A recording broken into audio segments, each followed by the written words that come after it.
नमस्कार दोस्तों। क्या कभी आपने ऐसा सोचा है कि बहुत बड़े ब्लंडर के बाद ईश्वर आपको एक और मौका दे दे तो आप उस ब्लंडर को, उस गलती को कितनी बेहतरीन तरीके से सुधारोगे?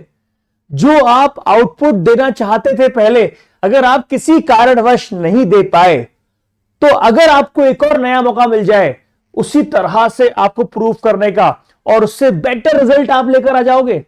क्या आपको नहीं लगता कि बोर्ड एग्जाम में भी आपके साथ ऐसा ही हुआ था, जब आप पर आपके पेरेंट्स ने विश्वास किया था कि आप बहुत अच्छा परफॉर्म कर दोगे, पर किसी कारणवश अब फिजिक्स के पेपर को बहाना मार दो या किसी और चीज को बहाना मार दो, आपका जो बोर्ड एग्जाम जाना चाहिए था उतना अच्छा गया नहीं।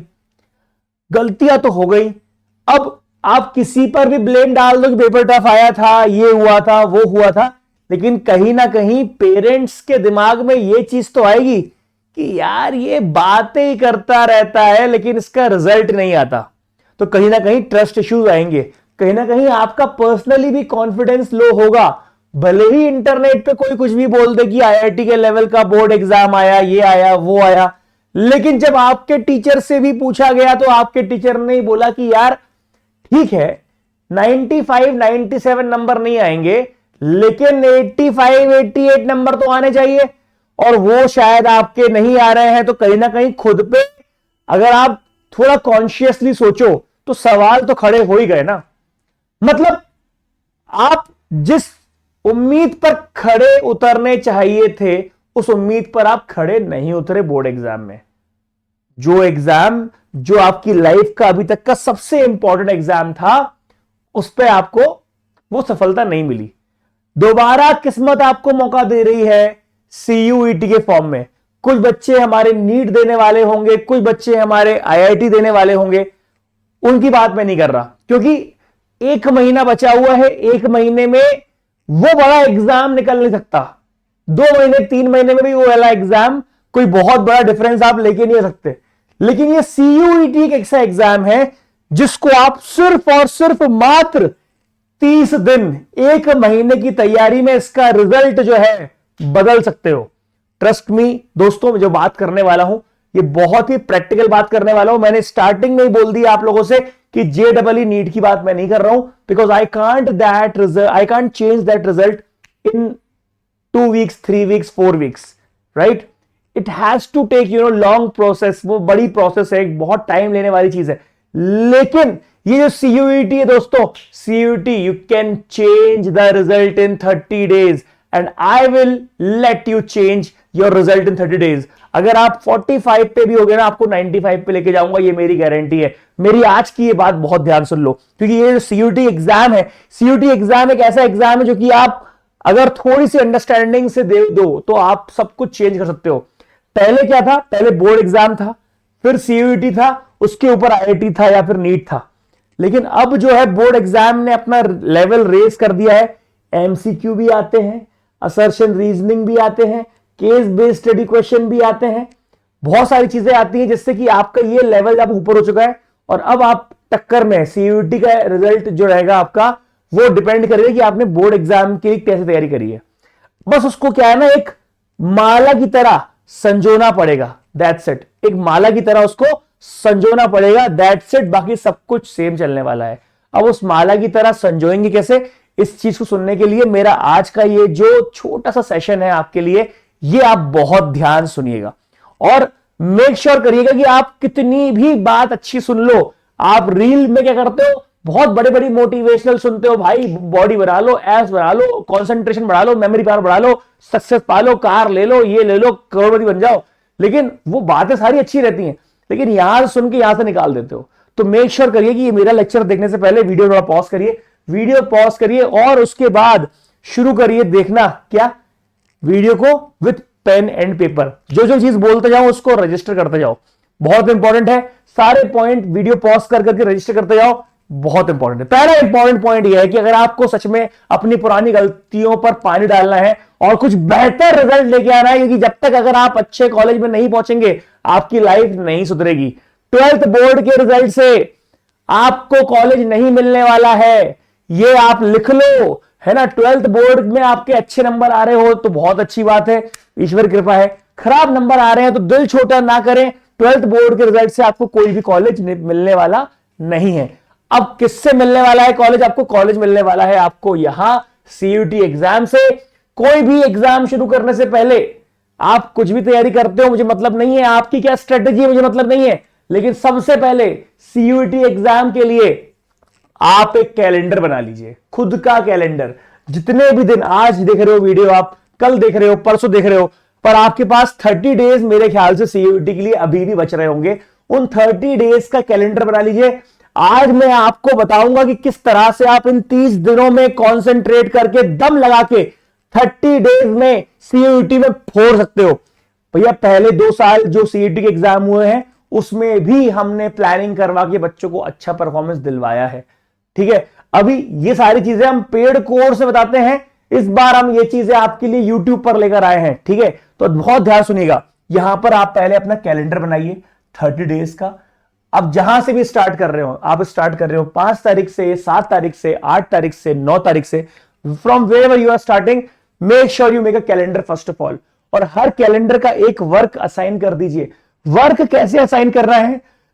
डे 1 डे 2 में क्या काम करना है, डे 5 डे 6 में काम क्या करना है, डे 10 डे 11 में काम क्या करना है, वो मैं आपको बताऊंगा। आपको खुद से कोई अभी एक्सपेरिमेंट नहीं करना। Let's stick to my plan, let's stick to my plan. हाँ, सब्जेक्ट का चेंजेस आप कर सकते हैं उसमें, लेकिन जो दिन में मैं चाह रहा हूं वो चीज होनी चाहिए, तो वो चीज होनी चाहिए।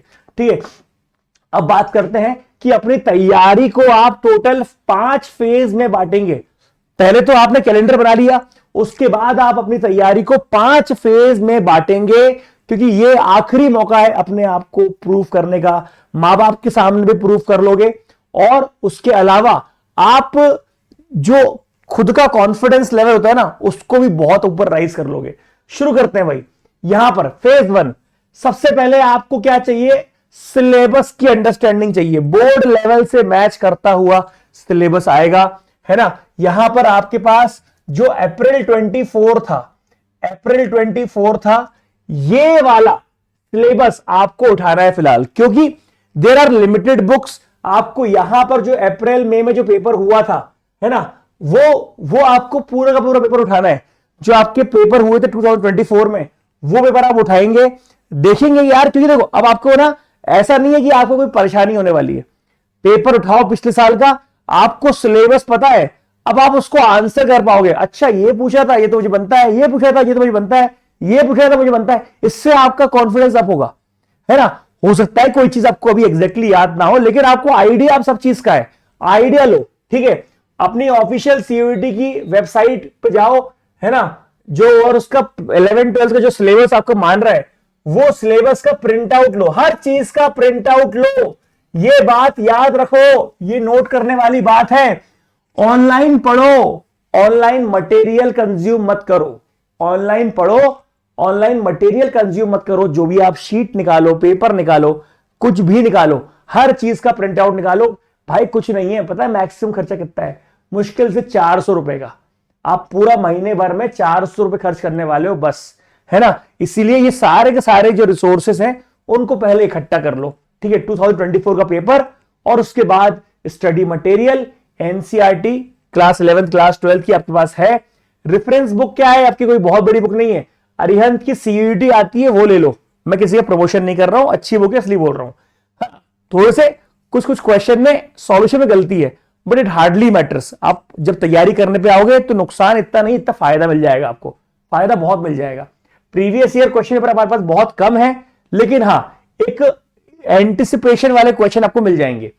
ऑनलाइन रिसोर्सेस आपको यूट्यूब के लिए, हम लोग पूरी तैयारी आपको यूट्यूब पे करवाने वाले हैं, तो आपको यूट्यूब पे हमारे सपोर्ट मिल जाएगा। ठीक है, आपको अब शुरू करते हैं फेज 2। फेज 2 में क्या है? फेज 1 करने के बाद फेज 2 को क्या रहेगा कि भैया कॉन्सेप्ट बिल्डिंग। अभी आपका बिल्कुल फ्रेश है, अभी आपने 12th बोर्ड दिया है, चीजें भूल गए हो आप, भले ही अभी 1 महीना नहीं हुआ, लेकिन चीजें भूल गए हो आप। अब उसको जब तक आप गो थ्रू दोबारा नहीं कर लोगे, तब तक आपकी वो कॉन्सेप्ट बिल्डिंग नहीं हो पाएगी। दोबारा याद रखना, एग्जाम में वो चीज नहीं जाती है जो कि आपने 7 महीने पहले, 8 महीने पहले पढ़ी है, या दिसंबर में पढ़ी है, जनवरी पढ़ी है। नहीं, जो आप आज इस 1 महीने में रिवाइज कर लोगे, एग्जाम में वही चीज कैरी फॉरवर्ड होगी।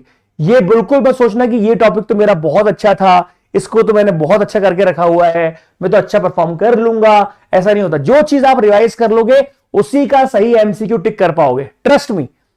जो चीज आप अभी इस एक महीने के दौरान रिवाइज करोगे वही अटेम्प्ट कर पाओगे, इसके अलावा कोई और चीज आप साथ में नहीं ले पाओगे। फेज 3 की बात करते हैं, प्रॉब्लम सॉल्विंग एंड पीवीआईक्यू प्रैक्टिस। जब कॉन्सेप्ट, ये देखो स्टेप वाइज है, इसको ऊपर कर दिया तो गेम खत्म, इसको ऊपर कर दिया गेम खत्म। ये सीक्वेंस अगर आपने चेंज कर दिया, जैसे कि मैंने आपको बताया कि भाई फेज 1 है, फेज 1, ये सीक्वेंस आप नीचे कर दो। अब ये आखिरी में करोगे क्या? रिसोर्सेस इकट्ठे करने वाले टाइम आखिरी में थोड़ी करोगे। अभी सारे रिसोर्सेस इकट्ठे करो, प्रिंट आउट निकालो और रख लो फाइल बना के, और बस फाइल से निकालो, सॉल्व करो, फिर फाइल में रख दो, फाइल से निकालो, फिर करो सॉल्व, फिर रख दो। एक बढ़िया सा रजिस्टर बनाओ, मोटा सा रजिस्टर, जहां प्रैक्टिस करने वाले हो, है ना। अब फेज 3 क्या रहेगी? आपने पीवाई को सॉल्व कर लिए, बढ़िया, है ना। जब कॉन्सेप्ट बिल्डिंग होगी उसके बाद, कॉन्सेप्ट बिल्डिंग करना कैसे इसको बताऊंगा मैं। फेज 4 क्या है? फुल लेंथ मॉक टेस्ट और स्पीड बिल्डिंग। जो मॉक टेस्ट नहीं देगा, जो खुद को यहीं पे रोक लेगा, उसका वैसे ही परफॉर्मेंस अच्छा नहीं आने वाला, वो वैसे ही अपने नंबर जो है खराब करके आएगा, स्पॉइल करके आएगा। इसीलिए आपके लिए इंपॉर्टेंट है कि आप फुल लेंथ मॉक टेस्ट भी डालें, ठीक है।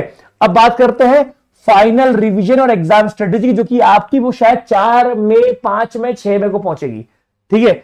अब शुरू करते हैं। ये फेज वाइज समझ में आ गया आपको? Don't change the sequence of these phases. ये बहुत ही प्रॉपर तरीके से डिजाइन फेज है। अब देखो भाई, सीयूटी 2025 का एक मंथ का प्लान क्या रहेगा, एक स्टेप बाय स्टेप पहले वो समझते हैं। इस स्टेप बाय स्टेप को मैंने डे वाइज बात इसलिए दिया है क्योंकि अब आप एक्सपेरिमेंटेशन के मोड में जाओगे। अब आप खुद का प्लान बनाओगे और कचरा कर दोगे। नहीं बनाना भाई खुद का प्लान। आप लोगों ने खुद का प्लान बनाया था बोर्ड एग्जाम में, हमें वो वाला प्लान नहीं चाहिए। अब हम जो आपको प्लान दे रहे हैं एज इट इज वो कॉपी कर लीजिए, नोट डाउन कर लीजिए डे वाइज, वही आपको करना है, वही आपको करना है, दैट्स इट, ठीक है। अब आगे बढ़ते हैं। डे 1 डे 2 सबसे पहले हमने टॉपिक क्या उठाया? Algebra and number system, quadratic equation, polynomial, sequence and series, AP GP, HP, binomial theorem, logarithm. ये कुछ टॉपिक है जो आपको अच्छे से निपटाने हैं। ये कुछ टॉपिक हैं जो कि आपके स्ट्रॉन्ग हो सकता है कि क्वाड्रेटिक आपको डायरेक्टली ना पूछे गए, पॉलिनोमियल डायरेक्टली आपको हो सकता है, सीरीज डायरेक्टली पूछे गए, लेकिन इसके जो क्वेश्चन है वो 12th के एक एग्जाम में अटैच्ड है। तो ये जो कॉन्सेप्ट है, आप ये भी बोला कि सर 11th क्लास का टॉपिक आ रहा है, नहीं नहीं नहीं, ये 12th क्लास के जो मेन क्वेश्चन आ रहे हैं उसमें 11th के कॉन्सेप्ट पूछे जा रहे हैं। हर साल के पेपर में देख लो, और जो इस साल बहुत सारे मॉक पेपर आए हैं उसमें भी ये टॉपिक पिक किए गए हैं, इसलिए don't miss them out. Day 1 day 2 में अब यहां से स्टार्ट करेंगे। बात करते हैं डे 3 डे 4 की। कोऑर्डिनेट ज्योमेट्री की बात करेंगे, ट्रिग्नोमेट्री की बात करेंगे। ये सबसे वास्ट चैप्टर माना जाता है, चाहे बात करें हम कोनिक्स की, चाहे बात करें हम 3D वेक्टर की। यहां पर ये टॉपिक सबसे बड़ा माना जाता है, इनवर्स ट्रिग्नोमेट्री की। और ये ट्रिग्नोमेट्री नहीं कक्षा 11वीं का ट्रिग्नोमेट्री नहीं, कक्षा 11वीं का ट्रिग्नोमेट्री जिसका स्ट्रॉन्ग होगा उसको अभी सीयूटी में आने वाले इनवर्स के क्वेश्चन अच्छे से बनेंगे, डिफरेंशिएशन के क्वेश्चन अच्छे से बनेंगे, इंटीग्रेशन के क्वेश्चन अच्छे से बनेंगे। जिसकी ट्रिग्नोमेट्री ही लुटी-पिटी रहेगी उसको तो ये पूरा का पूरा कैलकुलस आप सरेंडर कर दोगे। इसीलिए मैंने आपको डे 4 तक सिर्फ कॉन्सेप्ट बिल्डिंग कराई है। ऐसी जोरदार कॉन्सेप्ट बिल्डिंग कर लो जिसमें मेन रहेंगे फॉर्मूले, प्रॉपर्टीज। जितने अच्छे से आपको फॉर्मूले याद रहेंगे उतना मजबूती से आप अपने आप को यहां पर खड़ा रख पाओगे। आगे बढ़ते हैं। यहां पर आपने बोला डे 5 डे 6 कैलकुलस, डिफरेंशिएशन और इंटीग्रेशन। जैसे ही आपकी ट्रिग्नोमेट्री पूरी हुई, ट्रिग्नोमेट्री से आपको बूम मिलेगा कैलकुलस वाले पार्ट में, limits, continuity, differentiation, application of derivative, basic integration, definite integral मतलब प्रॉपर्टी और डेफिनेट इंटीग्रल। सवाल इस बार आने वाला है, बिल्कुल आने वाला है, श्योर शॉर्ट आने वाला है। तो आपको यहां पे ट्रिग्नोमेट्री के कारण बूस्ट मिलने वाला है, ट्रस्ट मी। ट्रिग्नोमेट्री और कैलकुलस अलग नहीं है, ट्रिग्नोमेट्री थोड़ा नीचे है पायदान पे, उस पायदान पे चढ़े बिना, ट्रिग्नोमेट्री पे चढ़े बिना, ट्रिग्नोमेट्री पर पावर जमाए बिना आप कैलकुलस पे नहीं पहुंच सकते। आगे बढ़ते हैं। Day 7 matrices, determinant and probability, है ना। आप बताओ डिटर्मिनेंट एंड प्रॉपर्टीज क्या है? Inverse of matrix, basic probability theorem. मैं आपको दे भी दूंगा फिर से, मैंने आपको पूरी की पूरी प्रॉपर्टीज ऑफ मैट्राइसिस डिटर्मिनेंट की एक लिखकर हैंड रिटन शीट दी है मेरी क्लास में, उसी से सवाल आया इस बार भी, और हर बार सवाल वहीं से आता है। तो वो जो हैंड रिटन शीट है वो मुझे आप कमेंट में याद दिला देना, तो मैं आपको टेलीग्राम पे डाल दूंगा या फिर कहीं भी डाल दूंगा, जहां बोलोगे वहां डाल दूंगा, इंस्टाग्राम पे भेज दूंगा यार, घर वाली बात है अपनी, ठीक है। अब यहां देखो, टास्क फॉर 1 वीक, जब आपका ये 1 हफ्ता हो गया तो उसके बाद आपका हर वीक एक टास्क रहेगा। ये नहीं कि डे 1 डे 2 चलते रहे, डे 15 पे जब पहुंचे समझ में आया कि डे 4 पे क्या किया था सर, भूल चुके हैं हम तो। जब डे 14 पे पहुंचे, डे 16 पहुंचे तो डे 10 पे क्या किया था याद नहीं आ रहा, डे 25 से पहुंचे तो पता लगा डे 20 पे क्या किया था याद नहीं आ रहा। नहीं, आगे पार्ट पीछे सपाट वाला कहानी नहीं करना है, सीधी बात है। 1 वीक होने के बाद अब पूरे के पूरे फॉर्मूले रिवाइज करोगे, एक चीट शीट बनाओगे। चीट शीट अगर आपको बनानी आती है तो आप बना लेना, नहीं तो मुझसे ले लो, मेरे पास पूरी की पूरी चीट शीट बनी रखी हुई है ना, मुझसे ले लेना भाई। बिल्कुल आप खुद से आप प्लीज मेहनत मत करिए, खुद से आप जो बोल रहा हूं फॉलो करिए। 50 plus PYQ from past year start कर दीजिए आप, चैप्टर वाइज क्वेश्चन जो है वो स्टार्ट कर दीजिए, है ना। और 1 मॉक टेस्ट दे दीजिए, ताकि आप अपना जो अभी आपने 1 हफ्ते पढ़ा उसके हिसाब से जो आपने फंस रहे हो कहीं कोई कॉन्सेप्ट फंस रहा है, कोई दिक्कत आ रही है, वो भी आप पूरा कर लो। आगे बढ़ते हैं, week 2 intensive practice and speed building. अब यहां पर आएगा वीक 2 पे, ठीक है। 8 और 9 डे पर क्या करेंगे अपन लोग, यहां पर अपन लोग को अब चैप्टर कैसे आ रहे हैं, खतरनाक आ रहे हैं। Functions and graph and logarithm, domain range function, logarithmic equation of properties, modulus greatest integral function, ये सारे के सारे आप अब करने वाले हैं, जो कि बहुत इंपॉर्टेंट है। डे 10 डे 11 पे आपके अब जो ट्रिग्नोमेट्री और ज्योमेट्री के mix, height and distance, sine and cosine rule, ellipse, hyperbola, ये वाले रूल करेंगे आप लोग, ठीक है। अब डे 12 डे 13 पे आते हैं, integration and differential equation, standard integral and methods, application in area calculation, first order derivative, area under the curve, ये सारे चैप्टर हम करेंगे। और डेट 14 पे आएंगे तो linear programming and statistics. Linear programming इतना बड़ा पार्ट नहीं है, पर स्टैटिस्टिक्स में आप लोग को कैलकुलेशन पे बहुत ही अच्छी और फॉर्मूले पे बहुत अच्छी कमांड होनी चाहिए। यहां पर कॉन्स्टेंट्स एंड ऑप्टिमाइजेशन जो कि लीनियर प्रोग्रामिंग टॉपिक है, और mean median mode variance standard deviation, ये हमारे स्टैटिस्टिक्स के कॉन्सेप्ट माने जाते हैं। और फिर जब वीक 2 खत्म होगा तो फिर से 100 प्लस मिक्स्ड, अब आपके पास टोटल जो है एक बड़ा का बड़ा बंच इकट्ठा होना स्टार्ट हो गया है। अब आपकी चीट शीट बड़ी रहेगी, आपके PYQ के लिस्ट बड़ी रहेगी, थोड़ी ज्यादा मेहनत करनी पड़ेगी आपको। और आपको वीक 2 पे आते आते अपना वीक 1 और वीक 2 अब पूरा रिवाइज करना है। समझ में आई मेरी बात, अब आपको पूरा रिवाइज करना है। जैसे ही आप वीक 2 पे रिवाइज करोगे आपको समझ में आएगा कि यार आपका 60% सिलेबस तो खत्म हो चुका है। जी हां, यही खास बात है, यहां पे आपको लगेगा कि आपको 60% सिलेबस तो खत्म कर लिया आपने, बहुत बढ़िया हो गया भाई ये तो, यस और नो। तो ये फायदेमंद होने वाला है यहां पे। Identify and fix weak topic through error analysis. पढ़ाई कर रहे हो अच्छी बात है, पर एनालाइज नहीं कर रहे हो, ये आपकी पढ़ाई को पूरा वेस्ट कर देगा। एनालाइज करिए, क्या आपको याद करने की क्षमता आपकी कम है, क्या आपकी स्पीड कम है, जो भी आपकी क्षमता कम आ रही है उसको एनालाइज करके उसको लिख लीजिए, क्योंकि उस पर हमें काम करना है अगले 15 दिनों में, ठीक है। अब वीक 3 की बात करते हैं। यहां पर अब एग्जाम स्पेसिफिक स्ट्रेटेजी चलेगी और मॉक टेस्ट। अब जो जो आपने एनालाइज किया है अब यहां से उसको पूरा करने वाले हम लोग।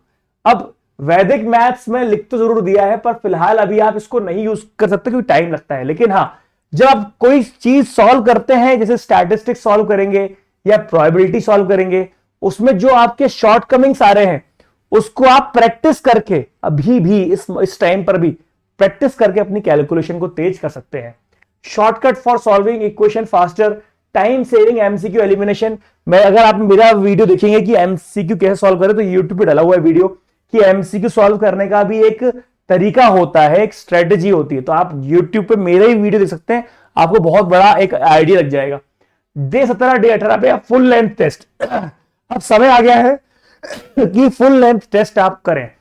आप चाहे तो मैं आपको दे दूंगा, डे 7 डे 18 तक आते आते मैं आपको मॉक टेस्ट देना स्टार्ट कर दूंगा। Solve 1 timed mock daily, analyse and improve mistakes, focus on speed and accuracy. जितना ज्यादा स्पीड और एक्यूरेसी पे आप काम करेंगे दोस्तों, उतना बेहतर आपकी तैयारी यहां पर होती जाएगी, है ना। अब बात करते हैं target weak areas. Revisit weak topics from mock test, revise all tricky formula and theorem. Task for week 3, take at least 4 mock test. आपने देखा होगा मेरे पूरी स्ट्रेटेजी में सबसे ज्यादा क्या है, मॉक टेस्ट। मैंने हर बार बोला है बच्चों से, जितना बेहतर तरीके से आप मॉक अपीयर करते रहोगे, उतने बेहतर तरीके से खुद को पाओगे तैयारी में। मॉक जो बच्चा स्किप कर देगा, उसके नंबर आने भी स्किप हो जाएंगे, ठीक है। Solve 200 questions from past. अभी आपको ये 200 सवाल लग रहे होंगे कि यार ये तो टफ है, डुएबल ही नहीं है, लेकिन जैसे ही आपकी तैयारी 16-17 दिन स्ट्रीमलाइन चलेगी कैलेंडर के साथ, मैंने शुरू में बोला कैलेंडर बनाना है, कैलेंडर के साथ जैसे ही आपकी तैयारी सही चलेगी, आपको ये सवाल करने आसान लग जाएंगे। 90% एक्यूरेसी। आपको बता दूं मैं, आपको यहां पे सीधी बात यह है कि accuracy is more important, accuracy is more important over time. अगर आप जल्दी जल्दी कर रहे हैं, इससे बेहतर यह है कि आप एक्यूरेसी से करें। एक्यूरेसी पे जब आप कमांड हासिल कर ले, तो आप टाइम को भी ध्यान दें। आप अगर कम सवाल सॉल्व कर पा रहे हैं पर एक्यूरेट कर पा रहे हैं, तो वो आपका एक्यूरेट होना मेरे लिए बहुत इंपॉर्टेंट है। Last minute boost and confidence building के लिए डे 11 डे 12 पर आप हाई यील्ड टॉपिक, ये बता दूंगा मैं आप लोगों की सीयूटी के लिए सबसे मोस्ट स्कोरिंग टॉपिक कौन कौन से हैं, चाहे मैथ्स में हो चाहे किसी और सब्जेक्ट में। हर टॉपिक के, हर सब्जेक्ट के मैं आपको most important heavy weightage topic बता दूंगा लास्ट में, लेकिन ये लास्ट में करेंगे, उससे पहले हम सब कुछ निपटा लेंगे। डे 20-24 में quick formula and concept revision, revise your personal short notes. ये जो आपने एक रजिस्टर बनाया था उसको नोट्स करने का समय आ गया है। Work on time saving trick for calculation. Clear है? तो ये आपके पास एक स्ट्रेटजी रहेगी अगर आप तैयारी अच्छे से करना चाहते हैं तो। 25-26 में आपके पास फाइनल मॉक टेस्ट जो मैं आपको दूंगा, वो समझ लो पेपर लीक रहेगा। पेपर लीक बोलना अच्छा लगता नहीं है, पर ट्रस्ट मी, वो आपके लिए लिटरली एक ऐसा रामबाण इलाज रहेगा जिससे आपको पूरा पलट देंगे आप सब चीजों को, है ना। और उसके बाद आपके पास 2-3, आपको हर फाइनल 2-3 मॉक पेपर सॉल्व करने हैं एग्जाम कंडीशन में। मतलब उस टाइम आपको पानी वानी की बॉटल रख के प्रॉपर बैठना है कि आपको फिर से सिटिंग 2-2.5 घंटे की सिटिंग आपके पास है कि नहीं, बिल्कुल किसी से बिना बात किए मोबाइल साइलेंट करके प्रिंट आउट निकाल के पेपर का। अपना स्टेमिना और फोकस बढ़ाना है आप लोगों को, ताकि आप उतनी देर बैठ पाओ, गलती ना करो, है ना। 27-28 डे पे रिलैक्स एंड लाइट रिवीजन करेंगे हम लोग और गो थ्रू इंपॉर्टेंट नोट्स, फॉर्मूले, थ्योरम, प्रॉपर्टीज जो हमने पूरी 30 दिन में इकट्ठी करी है, वो सारी के सारे हमने यहां पे उसको रिवाइज करेंगे। कॉन्फिडेंस रखना है, स्ट्रेस फ्री रहना है, खुद को बहुत संभाल के रखना है, इस दौरान तबीयत खराब नहीं करनी है। फॉर्चुनेटली कोई अभी यहां पर कोई त्योहार नहीं है, कुछ नहीं है, पर बहुत लोगों की आपके घर में छुट्टी होनी शुरू हो जाएंगी उस टाइम पे। आपके चाचा, नाना, मामा, बुआ के बच्चे स्कूल से छूट के आपके घर में आने लग जाएंगे। उस चीज बहना नहीं है। Don't get carried away with all those things. वो आपका कॉलेज है, अगर आपको अच्छा कॉलेज नहीं मिला ना दोस्तों, तो आप समझो कि इंपॉर्टेंस ऑफ कॉलेज क्या है। लोग बोलते हैं कि अरे सर कॉलेज मैटर नहीं करता, कैलिबर मैटर करता है, ऐसा नहीं होता। कॉलेज बहुत मैटर करता है। College is like a launch pad. एक रॉकेट अच्छे लॉन्च पैड पे रहेगा तो अच्छा लॉन्च हो जाएगा। लॉन्च पैड ही आपका टूटा फूटा है तो अच्छे अच्छे रॉकेट ध्वस्त हो जाते हैं।